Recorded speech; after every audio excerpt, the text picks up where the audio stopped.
దేశంలో రోజురోజుకు కరోనా చేస్తున్న కల్లోలం ఇప్పుడు అందరినీ ఆందోళనకు గురిచేస్తోంది. ఏప్రిల్లో రోజు 3 లక్షల కేసులు నమోదయ్యే సంఖ్య ఈ రోజు 4 లక్షలను దాటేసింది. దీనికి తోడు మరణాల సంఖ్య పెరగడం, పాజిటివిటీ రేటు అంతకంతకు పెరగడం మరింత ఆందోళన కలిగిస్తోంది. ప్రస్తుతం ఇండియాలో పాజిటివిటీ రేటు 22% నమోదైంది. యాక్టివ్ కేసుల సంఖ్య 32 లక్షలు దాటింది. అసలు దేశంలో ఇంత దారుణ పరిస్థితులు నెలకొనడానికి కారణాలు ఏంటి? ఫస్ట్ వేవ్ కంటే సెకండ్ వేవ్లో మరణాలు ఎందుకు పెరుగుతున్నాయి? వ్యాక్సిన్ వేసుకుంటే కరోనా వ్యాప్తికి అడ్డుకట్ట వేయవచ్చా? దేశంలో కరోనా కట్టడికి లాక్డౌన్ విధించక తప్పదా? ఇలాంటి అనేక ప్రశ్నలకు మనతో మాట్లాడడానికి Asian institute of gastroenterology founder chairman doctor Nageshwar Reddy గారు మనకు లైవ్లో అందుబాటులో ఉన్నారు. Good evening sir. Good evening అండి. సార్, రోజు రోజుకి కరోనా కేసుల సంఖ్య పెరిగిపోతోంది. 4 లక్షల కేసుల వరకు నమోదవుతున్న పరిస్థితిని మనం చూస్తున్నాము. అసలు ఈ కరోనా ఉధృతి తగ్గేది ఎప్పుడు అనే ప్రశ్న అందరిలో మొదలైంది. అసలు కరోనా సెకండ్ వేవ్ ఎప్పుడు పీక్ వెళుతుంది?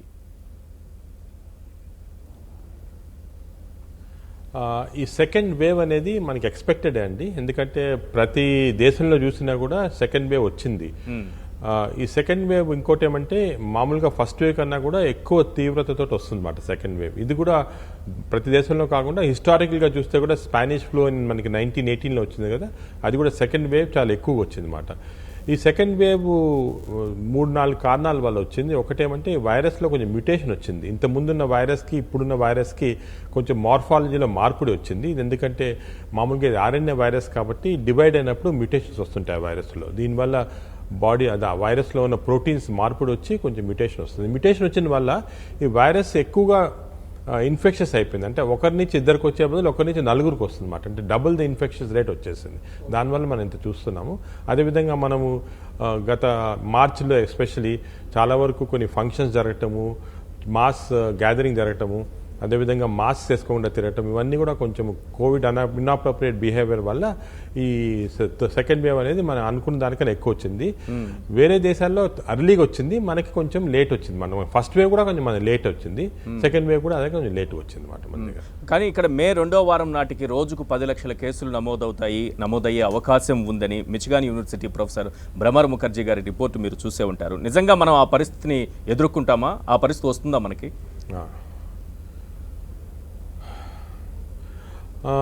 అంటే ఇప్పుడు ఇది ప్రెడిక్ట్ చేయడం చాలా కష్టం అండి. ఈ వైరస్ నెక్స్ట్ స్టెప్ ఏముంటుందని. మే మిడిల్కి డెఫినెట్గా పీక్ అవుతుంది. ఈ పీక్ అయినప్పుడు మనకి 5 లక్షల 6 లక్షల 10 లక్షల అని చెప్పలేం కరెక్ట్గా.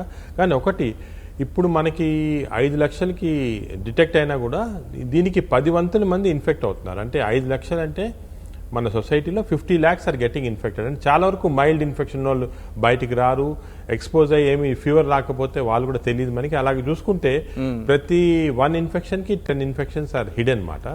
సో అలా చూసుకుంటే మనకి ఇప్పటికే అంత ఇన్ఫెక్షన్స్ ఉంటాయి. కానీ ఇది ఏ రేట్లో ప్రోగ్రెస్ అవుతుందని మనం కరెక్ట్గా చెప్పలేము. కొంత విధంగా మన పైన కూడా ఉంటుంది ఇది.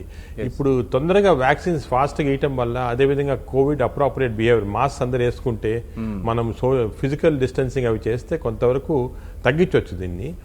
లాక్డౌన్ చేస్తే తగ్గుతుందా అనేది కొద్దిగా డిస్కషన్ జరుగుతుంది గవర్నమెంట్లో కానీ. గవర్నమెంట్ కూడా మమ్మల్ని అంతా అడ్వైజ్ అడుగుతున్నారు. నా పర్సనల్ ఒపీనియన్ ప్రకారం lockdown is very drastic measure. Lockdown తోటి ఆర్టిఫిషియల్గా తగ్గించవచ్చు. ఈ రోజు మహారాష్ట్రలో, కర్ణాటకలో కూడా కొంతవరకు లాక్డౌన్ వల్ల కొంత తగ్గింది. కానీ ఈ లాక్డౌన్ ఇస్ వెరీ ఆర్టిఫిషియల్. ఇప్పుడు చూడండి, మహారాష్ట్రలో లాక్డౌన్ చేశారు, కర్ణాటకలో చేశారు. మహారాష్ట్రలో తగ్గింది, కర్ణాటకలో తగ్గలేదు, ఎక్కింది మాట. So lockdown is very artificial measure.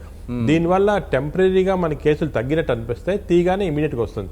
And lockdown మనం ఎక్కువ రోజులు చేయకూడదు. అంటే ఏదో 3 రోజులు 4 రోజులు చేయొచ్చు, కానీ 15 రోజులు 1 నెల రోజులు చేస్తే పబ్లిక్కి చాలా అంటే ఎకనామిక్ ప్రాబ్లమ్స్ చాలా వస్తాయి. దానివల్ల it is not a solution. కానీ ప్రజలందరూ కానీ కోవిడ్ అప్రోప్రియేట్ బిహేవియర్ చేస్తే, అంటే అందరూ మాస్క్ చేసుకొని ఫిజికల్ డిస్టెన్సింగ్ చేసి ఎక్కువ సోషల్ గ్యాదరింగ్ లేకుండా ఉంటే it is equal to lockdown. ఇది కూడా చాలా స్టడీస్ ఉన్నాయి.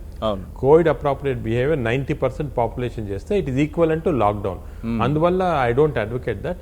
మనం కరెక్ట్గా బిహేవియర్ నుండి వ్యాక్సిన్ బాగా ఇస్తే ఇప్పుడు కూడా ఈ పీక్ తగ్గిస్తూ ఉండొచ్చు.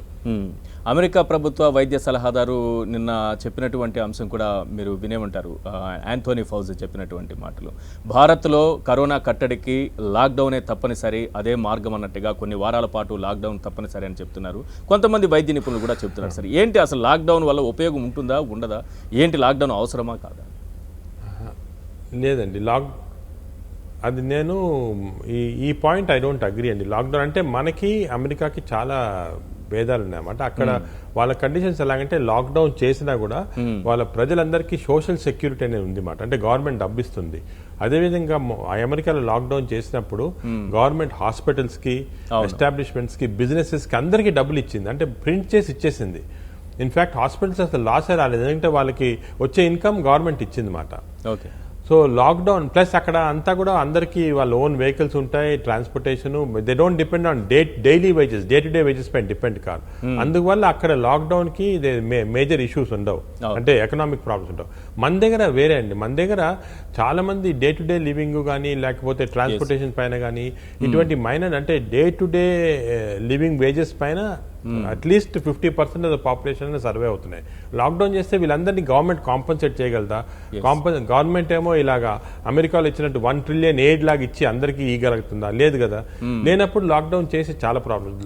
అనేదేమంటే ఇప్పుడు అమెరికాలో కూడా చాలా ఈ టెస్ట్ అంటే చాలా రిపోర్ట్స్ ఉన్నాయి. కోవిడ్ అప్రాప్రియేట్ బిహేవియర్ తీసుకుంటే ఇట్స్ ఈక్వల్ టు లాక్డౌన్. ఇప్పుడు మీరు లేదు మన ప్రజలు చేయలేరండి ఇలాగా అంటే మనం కంపల్సరీగా పోలీస్ లాగా లాక్డౌన్ చేయాలంటే అది వేరే విధంగా. ప్రజలకి ఇలా కొన్ని రాష్ట్రాల్లో కర్ఫ్యూ మీకే మంచిదని చెప్పి కన్విన్సారు. కొన్ని రాష్ట్రాల్లో కర్ఫ్యూ ఉంది, కొన్ని రాష్ట్రాల్లో లాక్డౌన్ ఉంది. మనకి ఇలాంటి బిహేవియర్ పీపుల్ కరెక్ట్ గా బిహేవ్ అయ్యి ఇప్పుడు సార్ చెప్పండి సార్. అంటే పీపుల్ అప్రాప్రియేట్ బిహేవియర్ ఉంటే అవసరం లేదండి లాక్డౌన్స్ అన్ని కూడా. మనం సెల్ఫ్ డిసిప్లిన్ తోటి ఇప్పుడు సింగపూర్లో కానీ, తైవాన్లో కానీ, లేకపోతే అదేవిధంగా ఈ జపాన్లో కానీ అక్కడెక్కడ కాలేదు కదా లాక్డౌన్స్. కాలేదు తైవాన్లో లాక్డౌన్ కాలేదు. ఇన్ఫాక్ట్ ఫ్రమ్ బిగినింగ్ నుంచి కాలేదు, ఎందుకంటే దే అప్రాప్రియేట్ బిహేవియర్ జరిగింది అక్కడ. ఆ బిహేవియర్ ప్రకారం ఉంటే లాక్డౌన్ అవసరం లేదు. బట్ అది చేయలేము అంటే లాక్డౌన్ అంటే లైక్ డిక్టేటర్షిప్ లాగా అన్నమాట. కంపల్సరీగా ఇంట్లోనే ఉండాలి మీరు. కానీ వాళ్ళకి ఎవరు ప్రొవైడ్ చేస్తారు? మనీ ఎవరు ఇస్తారు? వాళ్ళకి ఎయిడ్ ఎవరు ఇస్తారు? Economic aid. అది ప్రాబ్లం. ఫస్ట్ వేవ్ కన్నా సెకండ్ వేవ్ ఉధృతి చాలా ఎక్కువగా ఉండడానికి, ప్రమాదకరంగా ఉండడానికి కారణాలు ఏంటి సార్? అది ఒకటేమో మ్యూటెంట్ వైరస్ వల్ల ఇన్ఫెక్షన్స్ రేట్ ఎక్కువైంది మాట. ఈ వైరస్ నార్మల్గా ఎక్కువ ఇన్ఫెక్షన్స్ అయిపోయింది, దానివల్ల ఎక్కువ. ఇంకోటి ఏమంటే ఈ సెకండ్ వేవ్ లో ఎక్కువ యంగ్స్టర్స్ కూడా ఎక్కువ వస్తుంది. అంటే అగైన్ యంగ్స్టర్స్ బిహేవియర్ వల్ల, అదేవిధంగా కొంచెం సీనియర్ 45 అబోవ్ లేకపోతే 60 అబోవ్ వాళ్ళకి మనం వ్యాక్సిన్ ఇచ్చి కొంచెం కొంతవరకు ప్రొటెక్షన్ వచ్చింది కాబట్టి యంగర్ ఇండివిజువల్స్ లో కనిపిస్తుంది. ఇది చిన్నపిల్లల్లో కూడా ఇప్పుడు చూస్తున్నాం, కానీ చిన్నపిల్లలు లక్కలీ అంత సీరియస్ ప్రాబ్లం రావటం లేదు. అంటే 12 ఏళ్ళ కన్నా తక్కువ ఉంటే ఈ వైరస్ వచ్చినా కూడా వాళ్ళకి అసలు ఏమి ఏసిమ్టమాటిక్ గా ఉంటుంది అనమాట. దీనివల్ల మనకి యంగ్స్టర్స్ లో ఎక్కువ రావటము, కానీ ఎక్కువ ఇన్ఫెక్షన్స్ నేచర్ వల్ల చాలా మంది పాపులేషన్ ఇన్ఫెక్ట్ అయిపోయారు కాబట్టి మనకి ఈ ఎక్కువ నెంబర్స్ రావటమే, అదేవిధంగా ఎక్కువ మందిలో మార్టాలిటీ కనపడుతుంది అన్నమాట. ఈ మార్టాలిటీ ఈసారి అంటే గతంలో కంటే కూడా ఈసారి ఎక్కువగా కనిపిస్తుంది, పర్సంటేజ్ కూడా ఎక్కువగా ఉన్నట్టుంది. దీనికి ఎలాంటి కారణాలు ఉన్నాయి? పర్సంటేజ్ కొంచెం ఎక్కువ, మరీ ఎక్కువ కాదు, కొంచెం ఎక్కువ. కానీ నెంబర్ ఆఫ్ కేసెస్ ఎక్కువ ఉన్నాయి కాబట్టి పర్సంటేజ్ ఎక్కువ అనిపిస్తుంది. కొంతవరకు మనకి హాస్పిటల్ బెడ్స్ కానీ ఆక్సిజన్ ప్రాబ్లమ్స్ వచ్చి కూడా కొంత ప్రాబ్లమ్స్ వస్తున్నాయి కొన్ని చోట్ల. అంటే కంట్రీలో కొన్ని ప్లేసెస్, ఎస్పెషల్లీ మనం ఢిల్లీలో వింటున్నాము అసలు ఆక్సిజన్ బెడ్సే దొరకటం లేదు, చాలా ప్రాబ్లం. అటువంటిప్పుడు మార్టాలిటీ డెఫినెట్ గా ఇంక్రీజ్ అయిపోతుంది. మనకి హాస్పిటల్లో అడ్మిట్ అవుతున్న వాళ్ళల్లో దాదాపు 70% మందికి ఆక్సిజన్ అవసరం అవుతుంది అంటున్నారు. ఎందుకు ఈ పరిస్థితి ఏర్పడింది సార్? అంటే ఇప్పుడు మామూలుగా ఈ డిజీజ్ మైల్డ్గా వచ్చి ఇంట్లోనే ఉండొచ్చు చాలా వరకు. 5%కి ఆర్ 10%కి మేబీ కొంచెం ఎక్కువగా రావటం. కానీ అదేవిధంగా 60 years కన్నా అబౌవ్ ఉండి షుగర్ ఉన్న వాళ్ళకి, ఒబేసిటీ ఉన్న వాళ్ళకి, అటువంటి వాళ్ళకి కొద్దిగా సీరియస్నెస్ అనిపించి ఇంజెక్షన్స్, రెమిడెసివిర్ అనే ఇంజెక్షన్ ఇవ్వాలి మేము. వాళ్ళకి హాస్పిటల్లో చేర్చాల్సిన అవసరం ఉంటుంది. వీళ్ళలో కొంతమందికి ఆక్సిజన్ సాచురేషన్ అంటే లంగ్స్ ఎఫెక్ట్ అయ్యి ఆక్సిజన్ సాచురేషన్ తగ్గిపోతుంది అనమాట. దీంట్లో 2 రకాలైన ప్రాబ్లమ్స్ ఉన్నాయి. ఒకటేమో లంగ్స్ లో ఫ్లూయిడ్ ఎక్కువ వచ్చి లంగ్స్ ఎఫెక్ట్ అవ్వచ్చు. అదేవిధంగా లంగ్స్ లో రక్త కణాల్లో థ్రాంబోస్ వచ్చి మైక్రో థ్రాంబై అంటమాట. దీనివల్ల కూడా ఆక్సిజన్ అవసరం ఎక్కువ అవుతా ఉంది అన్నమాట. 2 కారణాల వల్ల. ఆక్సిజన్ వీళ్ళకి కరెక్ట్గా ఇస్తే చాలా వరకు 2 liters నుంచి 10 liters దాకా ఇస్తుంటే సరిపోతుంది. కానీ కొంతమందికి ఎక్కువ ఆక్సిజన్ ఇవ్వాలంటే మేము హై ఫ్లో కెథెటర్ అని 40 liters దాకా ఇస్తాం. అలాగే వెంటిలేటర్ ద్వారా కూడా ఆక్సిజన్ ఇస్తుంటాం అన్నమాట. ఈ ఆక్సిజన్ ఇస్తుంటే కొన్ని రోజులు సపోర్ట్ చేస్తే ఆక్సిజన్ తోటి లంగ్స్, అప్పుడు రికవర్ అయిపోతారు వీళ్ళు. ఈ ఊపిరి అందని సమయంలో ప్రాణాపాయం నుంచి తప్పించుకోవడానికి ఇంట్లో అప్పటికప్పుడు అనుసరించాల్సినటువంటి పద్ధతులు ఏమైనా ఉన్నాయా? ఇప్పుడు ఇంట్లో ఉన్న వాళ్ళకి అబ్జర్వేషన్ చేసే వాళ్ళకి కొన్ని ముఖ్యమైన గమనికలు ఉన్నాయి. అది ఒకటేమంటే వాళ్ళు ఆక్సిజన్ సాచురేషన్ చెక్ చేసుకుంటూ ఉండాలి ఇంట్లో చిన్న పల్సీ ఆక్సిమీటర్ తోటి. ఈ పల్సీ ఆక్సిమీటర్లో ఆక్సిజన్ సాచురేషన్ నార్మల్గా 95 కన్నా ఎక్కువ ఉండాలి. అదేవిధంగా ఒక 6 minutes వాక్ చేసి మళ్ళీ చెక్ చేయాలి. అది 90 కన్నా కింద పడితే that means their oxygen saturation is coming down. ఇమీడియట్గా వాళ్ళు డాక్టర్ని కన్సల్ట్ చేయాలన్నమాట. అదేవిధంగా జ్వరము 3 రోజుల కన్నా ఎక్కువ ఉంటే, నార్మల్గా దీంట్లో జ్వరము 3 రోజుల నుండి తగ్గిపోతా ఉంది, 3 రోజుల కన్నా ఎక్కువ జ్వరం ఉంటాము, అదేవిధంగా విపరీతమైన బాడీ పెయిన్స్ ఉంటాము, బాగా డల్గా ఉంటాము, హెడ్ఏక్స్ ఎక్కువ ఉంటాము, ఇటువంటివన్నీ ఉంటే ఇమీడియట్గా డాక్టర్ని కన్సల్ట్ చేయాలి. ఎందుకంటే these are indications of more serious disease. ఇవన్నీ లేకుండా ఒకరోజు జ్వరం వచ్చి బాగా అయిపోతే మనం దీని గురించి వరీ కావాల్సిన అవసరం లేదు. ఓన్లీ థింగ్ ఇస్ వేరే వాళ్ళకి రాకుండా మనం ప్రొటెక్ట్ చేసుకోవాలన్నమాట. ఎస్, లాక్డౌన్ గురించి మనం మాట్లాడుకున్నాము, కానీ రెండో ఒక అంశం బాగా వినిపిస్తున్నటువంటిది హెల్త్ ఎమర్జెన్సీకి సంబంధించి. నిజానికి ఈ దేశంలో హెల్త్ ఎమర్జెన్సీ విధించాల్సినటువంటి అవసరం ఉందా? అవసరం ఉంది అని అనుకున్నా లేకపోయినా హెల్త్ ఎమర్జెన్సీతో కలిగేటటువంటి ఉపయోగాలు ఏముంటాయి సార్? అంటే health emergency also nothing but అన్ని ఇప్పుడు మనం చేసేది హెల్త్ ఎమర్జెన్సీ. జస్ట్ దానికి ఒక పేరిటం అంతే, కానీ అదర్వైజ్ నౌ ప్రస్తుతానికి ఇట్స్ ఆల్ హెల్త్ ఎమర్జెన్సీ. ఎందుకంటే ఏం చేస్తున్నామంటే రొటీన్ కేసులన్నీ ఆపేస్తున్నాము, రొటీన్ సర్జరీస్ అన్ని ఆపేస్తున్నాము. ఓన్లీ ఎమర్జెన్సీస్ అంటే సివియర్ ఎమర్జెన్సీస్ వచ్చి అటువంటి వాళ్ళకి నాన్ కోవిడ్ వాళ్ళకి, అంటే రక్తం వాంతులు రావటం కానీ హార్ట్ అటాక్ వస్తే అటువంటి వాళ్ళకి మేము మెడికల్గా ట్రీట్మెంట్ చేసి, మిగతాది రొటీన్గా ఏదో చిన్న చిన్న బాధలతో వచ్చిన వాళ్ళని అసలు we are not able to see or able to treat also. So ఒక విధంగా ఇది ఎమర్జెన్సీ సిచ్యువేషన్. అంటే కోవిడ్ తోటి వచ్చే problems emergencies, non covid severe emergencies ఇప్పుడు ట్రీట్మెంట్స్ జరుగుతున్నాయి అన్నమాట. ఎందుకంటే ఇన్ఫ్రాస్ట్రక్చర్ లేదు, కేంద్ర ప్రభుత్వం హెల్త్ ఎమర్జెన్సీని కానీ డాక్టర్స్ కానీ మనకి పూర్తి స్థాయిలో తానే ప్రభుత్వ ఆసుపత్రులు, ప్రైవేట్ హాస్పిటల్స్ కానీ ధరల నియంత్రణ అంశానికి సంబంధించి కానీ ఇవన్నీ కూడా తన చేతుల్లోకి తీసుకోవాల్సినటువంటి అవసరం ఉందా? హెల్త్ ఎమర్జెన్సీలో ఇవన్నీ కూడా వెళ్తాయి కాబట్టి. ఉంటాయి, కానీ అది కొంచెం లాజిస్టిక్ ప్రాబ్లమ్స్ అండి. ఇప్పుడు government can regulate some things, అంటే government can regulate drugs usage కానీ, అదేవిధంగా కొంతవరకు ఆక్సిజన్ యూసేజ్, ఇవన్నీ కొంచెం రెగ్యులేట్ చేయొచ్చు. అదేవిధంగా రేట్స్ అన్ని కూడా రెగ్యులేట్ చేయొచ్చు, ఇంతకన్నా ఛార్జ్ చేయకూడదు, అవన్నీ చేయొచ్చు. కానీ కంప్లీట్గా హాస్పిటల్ టేక్ ఓవర్ చేసి రన్ చేయాలంటే అంత ఈజీ కాదు. ఎందుకంటే దీనికి it requires a huge infrastructure. మన దేశంలో గవర్నమెంట్ హాస్పిటల్స్ రన్ చేసే కెపాసిటీ కూడా కొంతవరకు లిమిటెడ్గా ఉంది. ఇప్పుడు అన్ని ప్రైవేట్ హాస్పిటల్స్ తీసుకొని రన్ చేయాలంటే చాలా కష్టం గవర్నమెంట్కి. So government and private should come together. ఇదంతా కూడా మనం ఒకరు ఇచ్చేయాలి, ఒకరు కొలాబరేషన్లో చేయాలి. గవర్నమెంట్ పబ్లిక్ కలిసి ఈ సొసైటీకి ఏది మంచిది అని చేయాలన్నమాట. ఎందుకంటే this is a emergency for society. ఈ ఎమర్జెన్సీ సిచ్యువేషన్లో గవర్నమెంట్, పబ్లిక్, ప్రైవేట్ హాస్పిటల్స్ అన్నీ కూడా కలిపి ఒక కామన్ ప్రోటోకాల్స్ చేయటం కానీ, కామన్గా ఒక ఇటువంటి పేషెంట్స్కి ఇలా ట్రీట్మెంట్, ఇటువంటి పేషెంట్స్కే ట్రీట్మెంట్ ఉన్న రిసోర్సెస్ అన్ని కరెక్ట్గా, అంటే ఆక్సిజన్స్ అన్ని కూడా ఓన్లీ ఈ టైప్ ఆఫ్ పేషెంట్స్కి అవన్నీ కూడా చేయొచ్చు మాట. కానీ కంప్లీట్గా టేక్ ఓవర్ చేయాలంటే గవర్నమెంట్ దగ్గర ఇది లేదన్నమాట, కంప్లీట్ అంత కెపాసిటీ లేదు. రైట్. పాజిటివిటీ రేటు ఈరోజు ఆంధ్రప్రదేశ్లో వచ్చినటువంటి కేసుల సంఖ్య చూస్తే దాదాపు 19,000 దాటి 20,000కి దగ్గరగా ఉంది. పాజిటివిటీ రేటు 14%, దేశవ్యాప్తంగా 22%. ఈ పాజిటివిటీ రేట్ అనేది ప్రమాదకరంగా కనిపిస్తోందా, లేకపోతే ఇలాంటి లెక్కల్ని పట్టించుకోవాల్సినటువంటి అవసరం లేదా?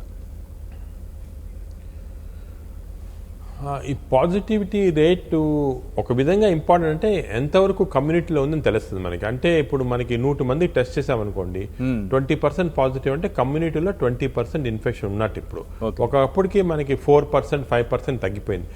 So positivity rate is indication of infection in the community. కానీ యాక్చువల్ పాజిటివిటీ రేట్ కన్నా కూడా మనకి మోర్ ఇంపార్టెంట్ ఏమంటే జబ్బు ఎక్కువ సివియర్ డిజీజ్ ఎంతమందికి వస్తుంది, ఎంతమంది మరణిస్తున్నారు. ఎందుకంటే ఇప్పుడు ఈ జబ్బు చాలా మందికి మినిమల్ గా వచ్చి పోతా ఉంది, బాగైపోతున్నారు, ఏం ప్రాబ్లం లేదు. అటువంటివి మనకి పట్టించుకోవాల్సిన అవసరం లేదు. అంటే ఇప్పుడు జలుబు వచ్చి బాగైపోతుంటారు చూడండి, అటువంటి దగ్గు వచ్చిన వాళ్ళకి అదేం ప్రాబ్లం కాదు. కానీ ఎంతమందికి సీరియస్గా ఎఫెక్ట్ అయ్యి, ఎంతమందికి హాస్పిటలైజేషన్ అవసరం ఉంది, హాస్పిటల్ రిసోర్సెస్ ఎంతమందికి వాడాల్సిన అవసరం ఉంది, ఎంతమందిలో మార్టాలిటీ ఉంది, ఇవి చాలా ఇంపార్టెంట్. ఇవి మనం చూసుకోవాల్సింది, ఇవి not actual positivity rate. Positive rate important indicator to the government. ఇంత ఉంది, మనం జాగ్రత్తగా ఉండాలి. ఇప్పుడు సడన్ గా 20% నుంచి పాజిటివిటీ రేట్ 100% అయింది అనుకోండి, అంటే ఎవ్రీబడి ఇస్ ఇన్ఫెక్టెడ్ అనమాట. అంతే. ఇది ప్రమాదకరంగా కనిపిస్తోందా? భవిష్యత్తులో కేసుల సంఖ్య మరింత పెరగబోతోందనే డేంజర్ బెల్స్ ఏమన్నా మనం వినిపిస్తున్నాయనుకోవచ్చా? అంటే కేసుల సంఖ్య డెఫినెట్గా పెరుగుతుంది నేను అనుకునేది. బట్ మనం ఒకటి ప్యానిక్ సిచ్యువేషన్ కాదు. మై సజెషన్ టు పబ్లిక్ కానీ గవర్నమెంట్ కానీ అందరికి కూడా ప్యానిక్లో లేం. We should not panic because it is controllable situation, మన చేతిలో ఉంది. ఎలాగా మనం స్ట్రిక్ట్ కోవిడ్ అప్రాప్రియేట్ బిహేవియర్ చేసి అందరూ పబ్లిక్లో చాలా ఇంపార్టెంట్, ఇది ఎంఫసైజ్ చేయాలి. మాస్క్ వేసుకోండి, డబుల్ మాస్క్ వేసుకోండి, బయటకు వెళ్ళినప్పుడు వితౌట్ మాస్క్ కానీ వితౌట్ డిస్టెన్సింగ్ చేయొద్దండి అని కంప్లీట్గా అందరికి ఎంఫసైజ్ చేసి, అదేవిధంగా ఎవరెవరికి కరెక్ట్గా అర్లీ స్టేజ్లో ట్రీట్మెంట్ కావాలో వాళ్ళకి ఇచ్చేస్తూ ఉంటే ఈ మళ్ళీ డిలే కాకుండా ట్రీట్మెంట్, అనవసరం ట్రీట్మెంట్ అంటే అందరికీ స్టీరాయిడ్స్ ఇవ్వటం అవి చేయకుండా కరెక్ట్ ట్రీట్మెంట్ ప్రోటోకాల్స్ ఫాలో అయితే చాలా వరకు మనం సేవ్ చేయొచ్చు. ఇప్పుడు చూడండి, ఇప్పుడు రోజుకి మనకి డెత్ రేట్ తీసుకున్నా కూడా 3,000 పీపుల్ దేశం అంతా కలిపి 3,000 పీపుల్ చనిపోతున్నారు అనుకోండి. యాక్చువల్లీ ఇన్ఫెక్షన్స్ 50 lakh పీపుల్ జరుగుతుంది. అంటే ఇట్స్ హార్డ్లీ మన 1% కన్నా తక్కువ. సో యాక్చువల్ డెత్ రేట్స్ ఈ డిజీజ్కి మనం అందరూ పబ్లిక్ టీవీలో చూసి పేపర్లో చూసి భయపడుతున్నారు, ఇంతమంది చనిపోతున్నారు, ఆక్సిజన్ లేకుండా అవుతుంది, బాడీస్ వచ్చేస్తున్నాయి అని. అంత కరెక్ట్ కాదు. ఇవన్నీ మనం కాన్సన్ట్రేటెడ్ గా కొన్ని హాస్పిటల్ సెటప్ లో చూస్తున్నాము. చాలా వరకు this is still a very mild disease and still మనము ఈ అప్రోప్రియేట్ బిహేవియర్ తోటి, అదేవిధంగా కరెక్ట్ ట్రీట్మెంట్ ప్రోటోకాల్స్ తోటి, అదేవిధంగా రాను రాను మనం ఏం చేయాలా, ఇప్పుడు సరే ఈ వేవ్ వచ్చేసింది, ఇంతవరకు వచ్చింది, మనం ఇప్పుడు కన్నా కూడా వ్యాక్సినేషన్ అనేది కరెక్ట్గా అందరికీ తొందరగా చేయగలిగితే, అంటే vaccination should be massive vaccination program. ఇప్పుడు ఇజ్రాయెల్లో జరిగింది చూడండి, అదేవిధంగా యూకేలో జరిగినట్టు మన complete health infrastructure should concentrate on vaccination. Vaccination చేస్తే మనం డెఫినెట్గా ఈ జబ్బుని బాగా కంప్లీట్గా కట్ ఆఫ్ చేయొచ్చు. చాలా మంది ఏమంటున్నారంటే వ్యాక్సినేషన్ చేస్తే కూడా వస్తుంది కదా అని. వ్యాక్సినేషన్ చేస్తే కూడా కొంతమందికి వస్తుంది, కానీ వచ్చేది చాలా మైల్డ్గా వస్తుంది, సీరియస్గా రాదు, డెత్స్ రావు. వ్యాక్సినేషన్ చేసిన తర్వాత అంటే 2 వ్యాక్సిన్లు తీసుకున్న తర్వాత, ఒక వ్యాక్సిన్ తీసుకొని మళ్ళీ గ్యాప్ వచ్చి ఆ మధ్యలో రావచ్చు, కానీ 2 వ్యాక్సిన్లు అయిపోయిన తర్వాత 15 రోజుల తర్వాత యు ఆర్ కంప్లీట్లీ ప్రొటెక్టెడ్. ఏమొచ్చినా కూడా మైల్డ్ డిజీజ్ వచ్చి పోతా ఉంటుంది అన్నమాట. దానికే వ్యాక్సినేషన్ పైన మనం చాలా ఎంఫసిస్ ఇవ్వాలి. ఇప్పుడు ఓవరాల్ గా వ్యాక్సిన్ వేసుకున్న ఎన్ని రోజుల నుంచి మనకు రక్షణ లభిస్తుంది సార్? వ్యాక్సిన్ ఫస్ట్ వ్యాక్సిన్ వేసుకున్న తర్వాత ఒక 60% ప్రొటెక్షన్ ఉంటుంది. సెకండ్ వ్యాక్సిన్ వేసుకున్న తర్వాత 15 days తర్వాత, అంటే 45 days తర్వాత, ఫస్ట్ వ్యాక్సిన్ తర్వాత మనకి ప్రొటెక్షన్ ఉంటుంది అన్నమాట. ఆల్మోస్ట్ 70-80% ప్రొటెక్షన్ కనపడతా ఉంది ఇప్పుడు మన ఇండియాలో ఉన్న వ్యాక్సిన్స్ చూస్తే. అవును, ఇప్పుడు మనకి కోవిషీల్డ్, కోవాక్సిన్ అందుబాటులో ఉన్నాయి. స్పుత్నిక్ వి రాబోతోంది త్వరలో, అది కూడా అందుబాటులోకి రాబోతుంది. ప్రజలు ఏ వ్యాక్సిన్ వేసుకున్నా పర్లేదా, ఆప్షన్స్లోకి వెళ్ళాలా, ఎలా ఉంటుంది, ఏది ఉత్తమం అని చెప్పచ్చు? నా ప్రకారం అన్ని 3 వ్యాక్సిన్ కూడా సేమ్ అండి, అన్ని డిఫరెన్స్ ఏం లేదు. ఎఫికసీలో, సైడ్ ఎఫెక్ట్స్ లో అన్ని కూడా సేమ్. ప్రజలు ఈ వ్యాక్సిన్ ఆ వ్యాక్సిన్ అనకూడదు, ఏ వ్యాక్సిన్ దొరికితే ఆ వ్యాక్సిన్ వేసుకోవాలి. ఎందుకంటే ఇప్పుడు మనకి నెలకి మన ఇండియాలో 20 కోట్ల వ్యాక్సిన్లు వేస్తేనే మనం కరెక్ట్గా 4-5 నెలల్లో ఇది కంప్లీట్గా తొలగించవచ్చు ఈ జబ్బుని. ఇప్పుడు ప్రస్తుతం వ్యాక్సిన్లు 7 కోట్లు 8 కోట్ల వ్యాక్సిన్లు తయారవుతున్నాయి ఇండియాలో. సో మనం ఇంకా డబుల్ చేసుకోవాలి వ్యాక్సిన్. ఇప్పుడు స్పుత్నిక్ వస్తుంది, అదేవిధంగా ఉన్న వ్యాక్సిన్లు కోవాక్సిన్, కోవిషీల్డ్ కూడా ఇంక్రీజ్ చేస్తున్నారు ప్రొడక్షన్. ఇవి చేసి వ్యాక్సిన్ ప్రొడక్షన్ ఇమ్మీడియట్ గా ఇంక్రీజ్ చేసి, ఏ వ్యాక్సిన్ నేను చూసుకోవద్దండి, ఏ వ్యాక్సిన్ దొరికితే ఆ వ్యాక్సిన్ తీసుకోండి. ఓన్లీ ఇంపార్టెంట్ అంటే మీరు ఫస్ట్ డోస్ ఒక వ్యాక్సిన్ తీసుకుంటే సేమ్ వ్యాక్సిన్ తీసుకోవాలి. అంటే కోవాక్సిన్ ఫస్ట్ టైం తీసుకుంటే second time Covaxin, first time Covishield అంటే సెకండ్ టైం కోవిషీల్డ్, అలా సేమ్ వ్యాక్సిన్ తీసుకోవాలి, చేంజ్ చేయలేం వ్యాక్సిన్. ఇప్పుడు వ్యాక్సినేషన్ జరుగుతున్న ప్రక్రియ చూస్తే మీకేమనిపిస్తుంది సార్? ఇది ఎప్పటి లోపల ఈ వ్యాక్సినేషన్ ప్రక్రియ పూర్తవుతుందని అనుకుంటున్నారు? మనము థర్డ్ వేవ్ మళ్ళీ రాకుండా వ్యాక్సినేషన్ పూర్తిగా అయిపోతే దాన్ని అడ్డుకోవచ్చా? అంటే ఈ థర్డ్ వేవ్ అనేది చాలా వరకు వస్తుంది, కానీ చాలా మైల్డ్గా వస్తుంది. బట్ ఓన్లీ వే టు, అంటే ఈ సంవత్సరం ఆఖరిలో రావచ్చు మైల్డ్గా, బట్ దీన్ని ఓన్లీ వే టు ప్రివెంట్ కంప్లీట్గా అంటే వ్యాక్సినేషన్. మనం చేసే రేట్ ఆఫ్ వ్యాక్సినేషన్ చూస్తూ ఉంటే కనీసం 1 సంవత్సరం పడుతుంది అందరిని వ్యాక్సినేట్ చేయడానికి, చాలా లేట్ అవుతుంది. దానికే మనం వ్యాక్సినేషన్ కంప్లీట్గా ఇంక్రీజ్ చేయాలి. వ్యాక్సినేషన్ ఎలా ఇంక్రీజ్ చేయాలా? గవర్నమెంట్ పబ్లిక్ కోఆపరేట్ చేయాలా. ఒకటేమో ప్రైవేట్ ఇండస్ట్రీ నుంచి వ్యాక్సినేషన్ ప్రొడక్షన్ ఇంక్రీజ్ కావాలా, గవర్నమెంట్ నుంచి వాళ్ళకి చాలా ఎంకరేజ్ చేయాలి. వ్యాక్సిన్ ప్రొడ్యూసర్స్కి వాళ్ళకి గ్రాంట్స్ ఇవ్వటము, వాళ్ళని ఎంకరేజ్ చేయటము, సైన్స్ కొత్త వ్యాక్సిన్లు వస్తే వాళ్ళకి ఇన్వెస్ట్మెంట్ ఇచ్చి ఎంకరేజ్ చేయటం అది చేయాలా. రెండోది, మన పబ్లిక్లో హెజిటెన్సీ ఉండకూడదు. వ్యాక్సిన్ హెజిటెన్సీ అనేది, వ్యాక్సిన్ తీసుకుంటే చాలా మంది డాక్టర్స్ కూడా చూశాను, అది వ్యాక్సిన్ వల్ల ఏమైనా అవుతుందని తీసుకోకుండా అన్ఫార్చునేట్లీ 2-3 డాక్టర్స్ సీరియస్ కూడా అయిపోయారు వ్యాక్సిన్ తీసుకోకుండా. ఈ వ్యాక్సిన్ హెజిటెన్సీ అనేది పోవాలి మనకి, చాలా ఇంపార్టెంట్. పబ్లిక్లో we have to educate them. అందరూ చెప్పాలా వ్యాక్సిన్, ఎందుకంటే మా హాస్పిటల్లో చాలా థౌజండ్స్ ఆఫ్ వ్యాక్సిన్ ఇచ్చాము, ఎవరికి ప్రాబ్లం రాలేదు, అందరూ ప్రొటెక్ట్ అయ్యారు.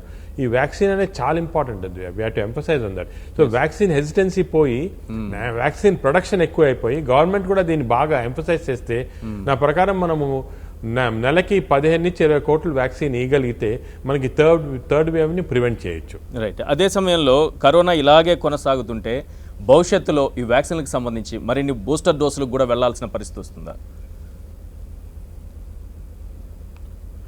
ఈ వ్యాక్సిన్ ప్రస్తుతం ఉన్న వ్యాక్సిన్కి 6 నెలల నుంచి 1 సంవత్సరం దాకా ప్రొటెక్షన్ ఉన్నట్టు అనిపిస్తుంది. అంటే మనకి యాంటీబాడీస్ మేము స్టడీ చేస్తున్నాం, యాంటీబాడీస్ డెవలప్ అవుతున్నాయి కదా, ఒక 3-4 నెలల తర్వాత తగ్గిపోతా ఉన్నాయి, 6 నెలలకి కొంచెం తగ్గుతున్నాయి. కానీ బాడీలో టీ సెల్స్ అని కూడా ఉంటాయి అన్నమాట, మెమరీ సెల్స్.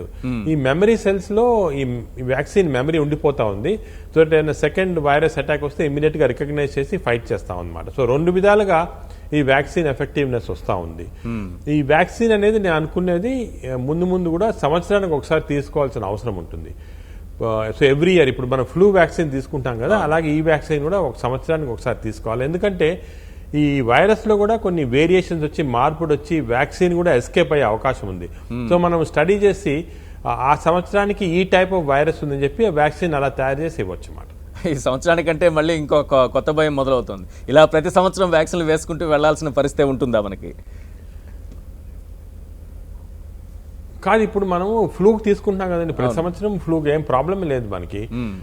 ఇప్పుడు ఫ్లూ వ్యాక్సిన్ తీసుకుంటాం కదా, అందరూ ఫ్లూ వ్యాక్సిన్ చాలా వరకు అట్లీస్ట్ వెస్టర్న్ కంట్రీస్లో ఆల్మోస్ట్ కంపల్సరీ లాగా మన దగ్గర కూడా ఇప్పుడు చాలా మంది స్టార్ట్ చేశారు. ఇదేమో చిన్న టీకా తీసుకోవటం, ఒక సంవత్సరానికి గుర్తుపెట్టుకొని ఒకసారి టీకా తీసుకుంటే మీరు సంవత్సరం అంతా దీని గురించి మర్చిపోవచ్చు. సో ఇదేం భయంకరమైనది కాదు. నేను అనుకున్నది ఇంకోటి ఏమవుతుందంటే ఈ virus as we go on, ఈ వైరస్ లో కొన్ని మ్యూటేషన్స్ వచ్చి వైరస్ ఇన్ఫెక్షన్స్ నేచర్ తగ్గిపోతుంది. ఇంత భయంకరంగా వచ్చే వైరస్ స్లోగా వీక్ అయిపోతుంది. వీక్ అయిపోయి మైల్డ్గా ఏదో జలుబు వచ్చినట్టు అలా వచ్చినట్టు వచ్చి పోతా ఉంటుంది అనమాట ఫ్యూచర్లో. సో ఇది వైరస్ అనేది మిగిలిపోయినా కూడా చాలా వీక్గా మిగిలిపోతుంది.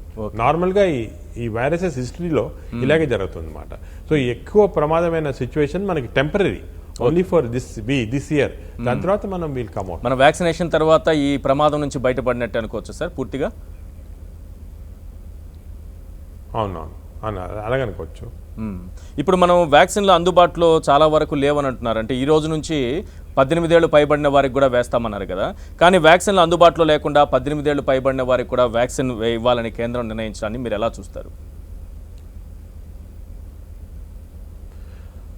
అది అక్కడ కొద్దిగా క్యాలిక్యులేషన్స్ ప్రాబ్లమ్స్ వచ్చినట్టున్నాయి. ఇప్పుడు government has declared above 18 years అంటే అందరు తీసుకోవచ్చు అని, కానీ సడన్ గా మార్కెట్లో వ్యాక్సిన్స్ ఆర్ నాట్ అవైలబుల్, ఎందుకంటే ప్రొడక్షన్ అంత రావటం లేదు. కానీ ఈ ప్రాబ్లం ఒక వారం 10 రోజులు ఉంటుంది, దాని తర్వాత కొంతవరకు సర్దుకుపోతుంది. ఎందుకంటే ఈ స్పట్నిక్ అనేది కూడా చాలా డోస్ వస్తున్నాయి మనకి. ఈ మ్యానుఫ్యాక్చర్స్ కూడా ఇంక్రీజ్ చేస్తున్నారు ప్రొడక్షన్. కొంతవరకు గవర్నమెంట్ ఇస్ నౌ డిస్కసింగ్ వేరే మిగతా వ్యాక్సిన్లు కూడా ఇంపోర్ట్ అలౌ చేస్తామా అని. ఇవన్నీ చూస్తే ఒక వారం 10 రోజుల్లో కొంచెం సొల్యూషన్స్ వస్తాయి దీనికి, ప్రాబ్లంకి. ఇప్పుడు రోగనిరోధక శక్తి బాగుంటే కరోనాని ఎదుర్కోగలము అని చెప్తూ ఉంటారు కదా, కానీ ఇప్పుడు రోగనిరోధక శక్తి పెంచుకోవాలంటే ఏం చేయాలి, ప్రజలు ఏం చేయాలి? అంటే జనరల్గా ఇమ్యూనిటీ అనేది నార్మల్గా జెనెటిక్గా కొంతమందికి బాగుంటుంది, కొంతమంది తక్కువ ఉంటుంది. ఇదే విధంగా కొంచెం బాగా హెల్తీ హ్యాబిట్స్, అంటే ఫుడ్ హ్యాబిట్స్ కానీ హెల్తీగా ఉండి, అదే ఒబెసిటీ లేకుండా బాగా ఫిట్గా ఉంటే, ఎక్సర్సైజ్ చేస్తూ ఉంటే, కొన్ని వైటమిన్స్ రెగ్యులర్గా అంటే వైటమిన్ డి కానీ వైటమిన్ సి కానీ రెగ్యులర్గా తీసుకుంటా ఉంటే, అలాగే జింక్ కూడా రెగ్యులర్గా తీసుకుంటా ఉంటే మన బాడీ నార్మల్గా ఫిట్గా ఉంటుంది అన్నమాట. ఫిట్నెస్ అనేది ఓన్లీ కరోనా కాదు, జనరల్ ఫిట్నెస్ కూడా చాలా ఇంపార్టెంట్ అన్నమాట. సో ఈ జనరల్ ఫిట్నెస్, కరోనాకి స్పెసిఫిక్ ఇమ్యూనిటీ అనేది లేదు, ఓన్లీ ఐదర్ వ్యాక్సిన్ వల్ల కానీ వైరస్ వల్ల కానీ ఇమ్యూనిటీ వస్తుంది అన్నమాట. ఇక్కడ కరోనా వచ్చినప్పటి నుంచి మల్టీ విటమిన్ ట్యాబ్లెట్లు, సి విటమిన్ ట్యాబ్లెట్లు విచ్చలవిడిగా జనం వాడేస్తున్నారు. ఇలా వేసుకోవడం మంచిదేనా? దీనివల్ల ఏమన్నా ప్రమాదం ఏమన్నా ఉంటుందా? విటమిన్స్ వేసుకోవడం వల్ల ప్రమాదం లేదండి. Especially vitamin B and vitamin C మనం ఎక్కువ వేసుకుంటే కూడా మన యూరిన్లో వచ్చేస్తాయి, ప్రాబ్లం లేదు. వైటమిన్ డి మాత్రం కొంచెం జాగ్రత్తగా వారానికి ఒకసారి 12 వారాలు వాడాలన్నమాట. సో వైటమిన్స్ ఎక్కువ తీసుకున్న వల్ల నాకు అనిపించి సైడ్ ఎఫెక్ట్స్ ఏం లేదు, పర్వాలేదు. ఎందుకంటే అది ఓన్లీ థింగ్ ఇస్ కాస్ట్ కూడా ఎక్కువ కాదు vitamins, they are quite cheap. కాబట్టి అందరికి అవేర్నెస్ వచ్చి వైటమిన్స్ తీసుకోవడం మంచిది, దీనివల్ల తప్పేం లేదు. తప్పేమంటే ఈ డేంజరస్ స్టీరాయిడ్స్ అవి తీసుకోవటం తప్పు, అవి తీసుకోకూడదు, వాళ్ళ ఇష్టం అంటూ. స్టెరాయిడ్స్ ఎక్కువగా ఉపయోగిస్తున్నారని అంటున్నారు, దీనివల్ల సైడ్ ఎఫెక్ట్స్ ఏ రకంగా ఉంటాయి సార్? ఏంటి ప్రాబ్లమ్స్ ఏంటి, రాబోయే ఇబ్బందులు ఏ రకంగా ఉంటాయి? స్టీరాయిడ్స్ వల్ల చాలా సైడ్ ఎఫెక్ట్స్ కనపడుతున్నాయి. దానికే ప్రజలకి most important message want, steroids మాత్రం దయచేసి ఫస్ట్ వీక్ లో తీసుకోవద్దండి. Steroids are for second week. ఈ స్టీరాయిడ్స్ ఒక స్టడీ వచ్చింది లండన్ లో, దాంట్లో క్లియర్ గా ఏం చెప్పారంటే సెకండ్ వీక్ లో అప్పుడు జబ్బు ఎక్కువ ఉండి ఆక్సిజన్ సాచురేషన్ తక్కువ ఉంటే వీళ్ళకి స్టీరాయిడ్స్ ఇవ్వాలా. మేము క్లినికల్గా ఈ పారామీటర్స్ చూస్తాం అన్నమాట. అంటే IL-6 అని అటువంటి కొన్ని బయోకెమికల్ పారామీటర్స్ చూసి అవి ఎక్కువ ఉంటే, ఆక్సిజన్ సాచురేషన్ తగ్గుతూ ఉంటే సెకండ్ వీక్లో స్టీరాయిడ్స్ వాడితే అప్పుడు స్టీరాయిడ్స్ కూడా మంచి కేర్ఫుల్గా డోస్ ప్రకారం వాడతాం. కానీ విచ్చలవిడిగా స్టీరాయిడ్స్ ఫస్ట్ వీక్లోనే తీసుకుంటే ఉన్నట్టు జబ్బు తగ్గిపోయినట్టు అనిపిస్తుంది, లోపలే ఉండిపోతుంది. సెకండ్ వీక్ నుంచి చాలా సీరియస్ డిజీజ్ వచ్చి పేషెంట్స్ అంతా సీరియస్ అయిపోతున్నారు. అదేవిధంగా స్టీరాయిడ్స్ వల్ల చాలా సైడ్ ఎఫెక్ట్స్ కనపడుతున్నాయి. ఈ మధ్యన మేము స్టీరాయిడ్స్ వల్ల ఫంగల్ ఇన్ఫెక్షన్స్, నోస్ కానీ ఐ కానీ, చాలా మంది యంగ్స్టర్స్కి కళ్ళు పోతున్నాయి, ఎందుకంటే ఫంగల్ ఇన్ఫెక్షన్ అది ఐస్ వచ్చి. దానివల్ల స్టీరాయిడ్స్ చాలా జాగ్రత్తగా యూజ్ చేయాలా, ఊరికినే అనవసరంగా యూజ్ చేయకూడదు స్టీరాయిడ్స్. అండ్ అది కూడా డాక్టర్ అడ్వైస్ ప్రకారము, అది కూడా సెకండ్ వీక్లోనే కరెక్ట్ డోసేజ్, అంటే ఇప్పుడు డెక్సామెథాజోన్ 6 mg అంతే యూజ్ చేయాలి. ఎక్కువ యూజ్ చేస్తే మళ్ళీ సైడ్ ఎఫెక్ట్స్ వస్తాయి. ఇక్కడ ప్రధానమైన ఇష్యూ ఈ కరోనా ట్రీట్మెంట్ సమయంలో బాగా వినిపిస్తున్న పేరు రెమ్డెసివిర్. రెమ్డెసివిర్కి విపరీతమైన డిమాండ్ పెరిగింది, కృత్రిమ కొరత, బ్లాక్ మార్కెటింగ్ ఇది బాగా కనిపిస్తోంది. నిజంగా అసలు కరోనా చికిత్సలో రెమ్డెసివిర్ పాత్ర ఏంటి సార్? ఇది కూడా మంచి క్వశ్చన్ అండి. రెమ్డెసివిర్ అనేది is only known drug which has been shown to be effective against corona. కానీ అందరికీ యూజ్ చేయాల్సిన అవసరం లేదు. రెమ్డెసివిర్ ఎవరికి వాడతామంటే above the age of 60 years, అది మనకి ఫీవర్ మోర్ దెన్ 3-4 days జ్వరం ఉంటే, కొన్ని కోమార్బిడ్ కండిషన్స్, షుగర్, బీపీ అటువంటి ఉన్న వాళ్ళకి, ఒబెసిటీ ఉన్న వాళ్ళకి, లేదు ఆక్సిజన్ సాచురేషన్ పడిపోతా ఉంటే అర్లీగా, ఇటువంటి వాళ్ళకి రెమ్డెసివిర్ వాడతాం అన్నమాట. అంటే 100% కన్నా తక్కువ రెమ్డెసివిర్ అవసరం ఉంటుంది. కానీ రెమ్డెసివిర్ యూజ్ చేసిన వాళ్ళలో, ఇటువంటి వాళ్ళలో మాకు ఇది దాని ఎఫికసీ చాలా బాగా కనిపించింది. అంటే రెమ్డెసివిర్ వల్ల చాలా బెనిఫిట్ కనపడతా ఉంది అన్నమాట. అది రెమ్డెసివిర్ తీసుకోవాల్సింది ఫస్ట్ వీక్లో తీసుకోవాలి, సెకండ్ వీక్లో తీసుకుంటే అంత ఎఫిషియన్సీ ఉండదు దీనికి. ఫస్ట్ వీక్లో తీసుకోవాలా, మేము చెప్పిన ఈ 3-4 కండిషన్స్ ఉన్న వాళ్ళు తీసుకోవాలి. తీసుకుంటే డెఫినెట్గా it is a definite boon. ఇప్పుడు రెమ్డెసివిర్ ప్రొడక్షన్ కూడా 5-6 కంపెనీలు చేస్తున్నాయి మన దేశంలో. ఈ ప్రొడక్షన్ ఇంక్రీజ్ చేశారు, గవర్నమెంట్ ఈజిప్ట్ నుంచి కూడా ఇంపోర్ట్ చేస్తా ఉంది. సో ఈ షార్టేజ్ అనేది చాలా టెంపరీ. మొత్తానికి మన దేశంలో ఇంపార్టెన్స్ ఏమంటే రెమ్డెసివిర్ కాస్ట్ తగ్గిపోయింది బాగా, ప్రతి ఒక్కరికి అవసరం అవుతుంది అనేటటువంటిది సృష్టించడం వల్ల ఈ రోజు మెడికల్ షాపుల ముందు క్యూలు కట్టే పరిస్థితి వచ్చేసింది. రెమ్డెసివిర్ అనేది మనం ఓన్లీ ఇన్ పేషెంట్స్ యూజ్ చేయొచ్చు అండి, అవుట్ పేషెంట్ గా యూజ్ చేయకూడదు, గవర్నమెంట్ అలౌ చేయలేదు. అదేవిధంగా మనకి రెమ్డెసివిర్ యూటిలిటీ కూడా ఈ పర్టికులర్ గ్రూప్ లో యూజ్ చేస్తే మనకి షార్టేజ్ రాదు.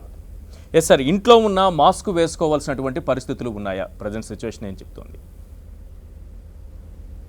లేదండి, ఇంట్లో మాస్క్ ఎప్పుడు వేసుకోవాలంటే ఇంట్లో ఇంకెవరికన్నా ఉంటే ప్రాబ్లమ్, అంటే వేరే ఇంకెవరన్నా సస్పెక్టెడ్ కరోనా కేసు కానీ ఫీవర్ కానీ ఉందనుకోండి, అప్పుడు మాస్క్ వేసుకోవాలి. అందరూ హెల్తీగా ఉంటే మాస్క్ ఇంట్లో వేసుకోవాల్సిన అవసరం లేదు, ఇంటి బయటకు ఎప్పుడు వెళ్ళినా కూడా మాస్క్ వేసుకోవాలి. మనకి అంటే ఇప్పుడు ఫర్ ఎగ్జాంపుల్ కరోనా లేకపోయినా కూడా జ్వరం వచ్చింది అనుకోండి ఇంట్లో ఎవరికన్నా, మనకి డౌట్ ఉంటే ఆ డౌట్ క్లియర్ అయిన దాకా అందరు మాస్క్ వేసుకోవడం బెటర్. సార్, చివరిగా ప్రజలకు, మెడికల్ ఫ్యాటర్నీకి, అలాగే ప్రభుత్వానికి మీరు ఏం చెప్పాలనుకుంటున్నారు? నేను చెప్పాల్సిన మెసేజ్ ఏమంటే పానిక్ కావద్దండి. ఇదే సిచ్యువేషన్ మనకి లాస్ట్ ఇయర్ కూడా ఏప్రిల్ మేలో కూడా వచ్చింది, అప్పుడు కూడా సేమ్ సిచ్యువేషన్, పానిక్ అనేది వచ్చింది. ఇప్పుడు కూడా పానిక్ కాకూడదు. ఇంతకు ముందు కన్నా కూడా మనకి డెఫినెట్ గా నెంబర్స్ ఇంక్రీజ్ అయ్యాయి. ఇంత ముందు కన్నా కూడా కొన్ని అడిషనల్ డిఫికల్టీస్ ఆక్సిజన్ లో కానీ మెడికేషన్స్ లో కానీ కనపడుతున్నాయి. ఇవన్నీ కూడా షార్ట్ టర్మ్. మన దగ్గర ఒక మంచి బాణం ఉంది దీనికి, బ్రహ్మాస్త్రం. ఈ బాణం ఏమంటే వ్యాక్సిన్. ఈ వ్యాక్సిన్ ఉన్నదాకా మనకి no fear at all. Once we start using the vaccine vigorously, ఈ కరోనా అనేది పోతుంది. ఈ 1 month 2 months డిఫికల్ట్ పీరియడ్ మనకి. ఈ పీరియడ్ మనం జాగ్రత్తగా కోవిడ్ అప్రాపరియేట్ బిహేవియర్ తోటి మాస్క్ వేసుకొని అలాగ పాటించి అదేవిధంగా ఎప్పుడు అవసరం ఉంటే మెడికల్ కేర్ అప్పుడు డైరెక్ట్గా చేసుకోవడం, సొంతంగా టాబ్లెట్స్ వాడకుండా కరెక్ట్ డాక్టర్స్ని కన్సల్ట్ చేసి మనం కొంచెం డిసిప్లిన్డ్గా ఉంటే సొసైటీగా we will overcome this. It is not a major problem at all. Thank you sir, thank you so much మీ సలహాలు సూచనలు ఇచ్చినందుకు. ఇది డాక్టర్ నాగేశ్వర రెడ్డి గారితో స్పెషల్ లైవ్ షో. చూస్తూనే ఉండండి 10 TV.